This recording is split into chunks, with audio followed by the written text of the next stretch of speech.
आगामी शुभेंदु अधिकारी शपथ। শুভেন্দু অধিকারী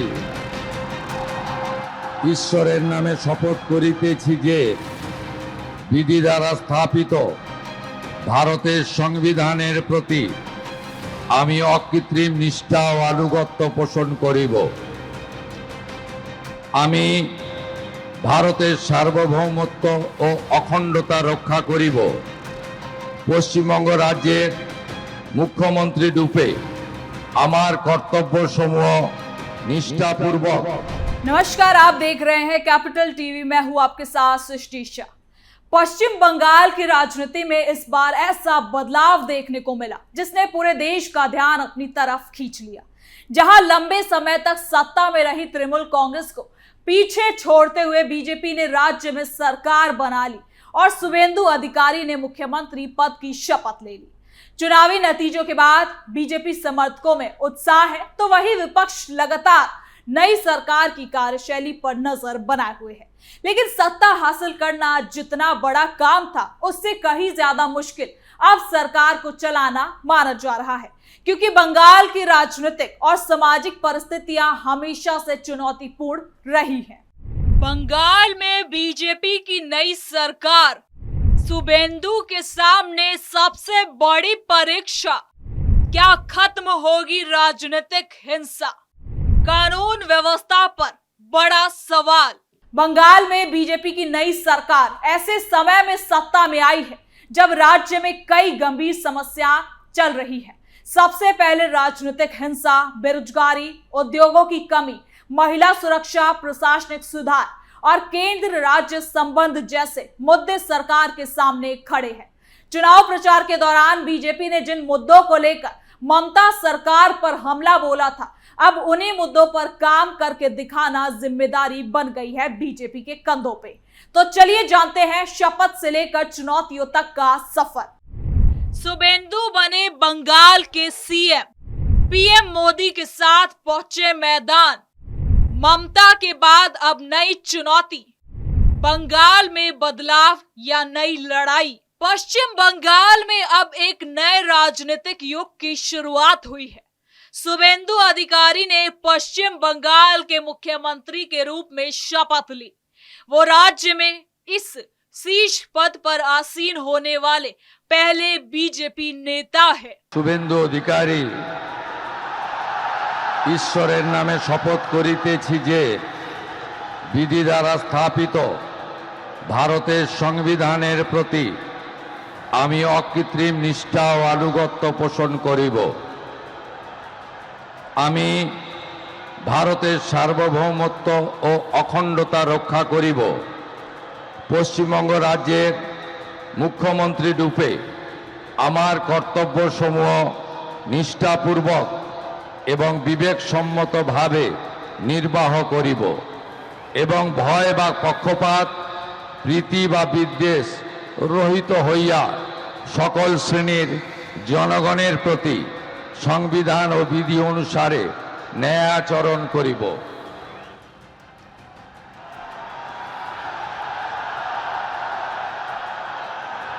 আমি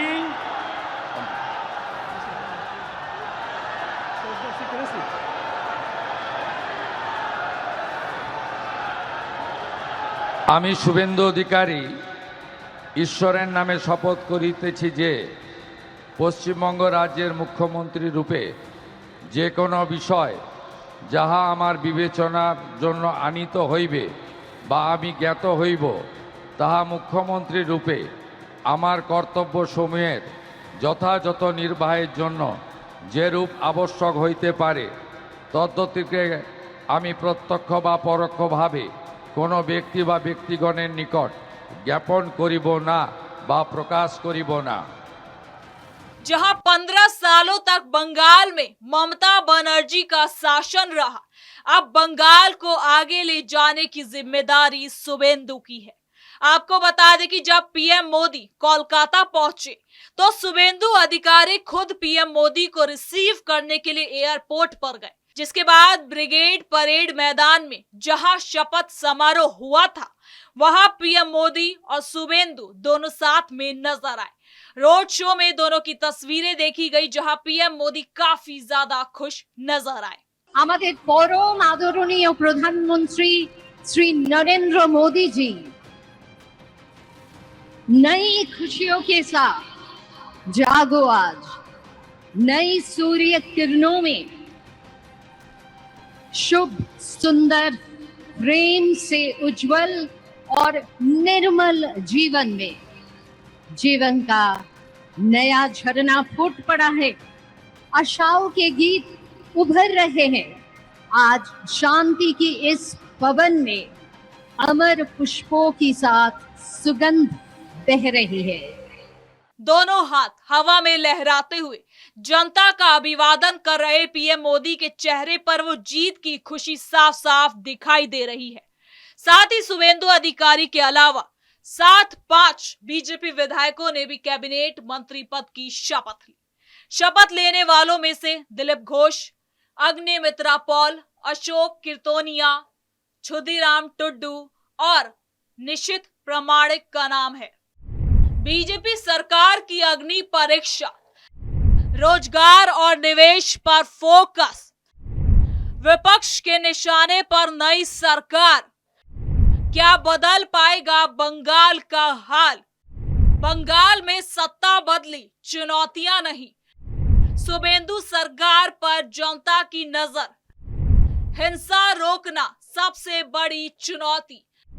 बंगाल में अब कैसी होगी राजनीति? लेकिन अब सबसे बड़ी चुनौती शुभेंदु सरकार के सामने राजनीतिक हिंसा को रोकने की मानी जा रही है। आपको बता दें कि पश्चिम बंगाल लंबे समय से राजनीतिक टकराव और हिंसा के आरोपों के चलते चर्चा में रहा। चुनाव के दौरान कई इलाकों में झड़प, आगजनी और हमलों की खबर सामने आई। बीजेपी लगातार आरोप लगाती है कि पिछली सरकार में विपक्षी कार्यकर्ताओं को निशाना बनाया गया। अब जब बीजेपी सत्ता में आ चुकी है तो लोगों को उम्मीद है कि राज्य में हिंसा खत्म होगी और राजनीतिक माहौल फिर से सामान्य बनेगा। लेकिन ये काम आसान नहीं माना जा रहा, क्योंकि बंगाल की राजनीति में जमीनी स्तर पर पार्टी कार्यकर्ताओं के बीच संघर्ष की परंपरा काफी पुरानी है। आपको बता दें कि नई सरकार के सामने कानून व्यवस्था को मजबूत करना भी बहुत बड़ी परीक्षा होगी। बीजेपी ने चुनाव के दौरान दावा किया था कि राज्य में अपराध बढ़ा है और प्रशासन निष्पक्ष तरीके से काम नहीं कर रहा। अब सरकार बनने के बाद पुलिस और प्रशासनिक ढांचे में सुधार की मांग उठने लगी है। माना जा रहा है कि सरकार कई वरिष्ठ अधिकारियों की जिम्मेदारियों में बदलाव कर सकता है। साथ ही प्रशासन को ज्यादा जवाबदेह बनाने की कोशिश भी की जा सकती है। लेकिन विपक्ष पहले ही आरोप लगाने लगा कि बीजेपी राजनीतिक बदले की कार्रवाई कर सकती है। ऐसे में सरकार के सामने सबसे बड़ी चुनौती निष्पक्ष छवि बनाए रखने की होगी। रोजगार पर जनता की नजर। अब उद्योग और निवेश का मुद्दा भी नई सरकार के लिए काफी खास रहने वाला है। कभी पश्चिम बंगाल देश के बड़े औद्योगिक राज्यों में गिना जाता था, लेकिन बीते कुछ सालों में नई कंपनियों ने राज्य से दूरी बना ली। इस चुनाव में भी जनता ने नौकरी का मुद्दा उठाया, क्योंकि उद्योगों की कमी का सीधा असर रोजगार पर पड़ा और भारी संख्या में युवाओं को दूसरे राज्य में नौकरी के लिए जाना पड़ा, जिस वजह से पलायन की समस्या भी बढ़ी है। बीजेपी ने चुनाव प्रचार में दावा किया था कि अगर उनकी सरकार बनती है तो बंगाल में बड़े पैमाने पर निवेश आएगा और रोजगार के नए अवसर पैदा होंगे। अब उद्योग जगत की नजर इस बात पर है कि नई सरकार निवेशकों को कितना भरोसा दिला पाती है। महिला सुरक्षा सरकार की प्राथमिकता। तो वहीं महिला सुरक्षा का मुद्दा चुनाव में काफी चर्चा में रहा। बीजेपी ने भी पूरे चुनाव के दौरान महिला सुरक्षा का मुद्दा उठाया और कई घटनाओं को लेकर पिछली सरकार पर सवाल उठाए थे और महिलाओं की सुरक्षा को बड़ा चुनावी मुद्दा बनाया गया था। अब जब बीजेपी सरकार सत्ता में है तो लोगों की उम्मीदें बढ़ गई है। सरकार पर दबाव रहेगा कि महिलाओं के खिलाफ अपराध पर सख्त कार्रवाई हो और न्याय प्रक्रिया को तेज किया जाए। खासकर ग्रामीण इलाकों में महिला सुरक्षा को लेकर लगातार सवाल उठते रहे हैं। ऐसे में नई सरकार को सिर्फ कानून बनाने तक सीमित नहीं रहना होगा, बल्कि जमीनी स्तर पर सुरक्षा व्यवस्था मजबूत करनी होगी। स्वास्थ्य व्यवस्था बनाए रखना भी चुनौती। स्वास्थ्य और शिक्षा व्यवस्था भी सरकार की प्राथमिकताओं में शामिल रहने वाली है।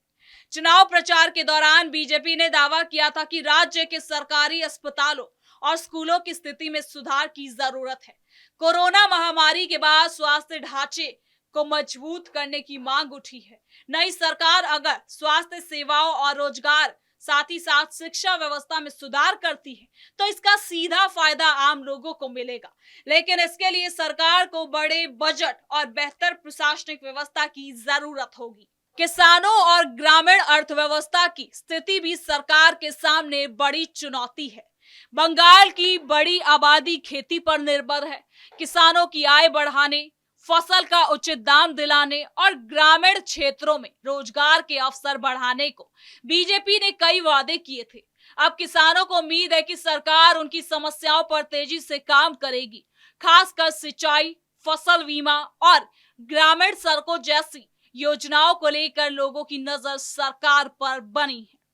बीजेपी सरकार के सामने एक और बड़ी चुनौती तृणमूल कांग्रेस की मजबूत राजनीतिक मौजूदगी है। चुनाव हारने के बावजूद टीएमसी राज्य की बड़ी राजनीतिक ताकत बनी हुई है। कई जिलों और ग्रामीण इलाकों में पार्टी का मजबूत संगठन अब भी मौजूद है।